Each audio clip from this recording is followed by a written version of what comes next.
Okay, so this person underestimated you. And that was the story with King David. He was underestimated by his father, by his brothers. You know what I mean? He was underestimated by everybody. But see, King David came to slay, okay? King David came to slay. He did not come to play. But when King David shows up on the scene, you know what I mean? They're assuming that other people are chosen for this task or that task, but they don't even consider King David, and they don't even know that it's royalty among them. And in the end, King David ended up being the one that God chose. He ended up becoming the king.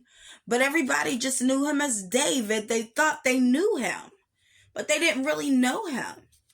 And so when David show up on the scene to slay Goliath, everybody else is shook. Everybody else is scared to take on this task. So you may be taking on something right now that other people are afraid of, or people may be underestimating you. This person may be even underestimated you, thinking that you're taking on a task that you're not going to be capable of. But what they don't understand is that God have been working with you behind the scenes. You see, King David was able, when he was just David, he was able to slay Goliath because behind closed doors, when nobody else was looking, when it was just him and Spirit, when he was very much in hermit mode, thank you, Holy Spirit, God had already been training him for his destiny. He was under the radar. He had hidden David from his enemies. So much so that people, not even David, even knew that he was destined to be king. He just loved Spirit. But the whole time, Spirit had been training him. And by the time David meets Goliath, he had already slayed a bear. He had already slayed a lion. Yeah, but he didn't have no name. He didn't have no fame at the time.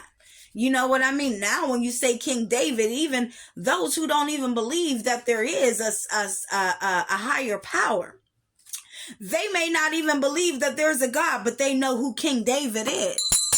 Yeah, because King David, that name rings and rocks bells for all ages. Since the time he left, baby, he's still King David. We call him King David. You know what I mean? History has caused everyone that even speaks on his name to put some respect on that name when we mention it. And still, you know what I mean? And King David, he was underestimated. And that's your story, baby. That's the point of all of this. Spirit is comparing you to King David, saying that this person, these peoples, this entity, this energy, these energies underestimated you. They didn't even know who they was dealing with, baby.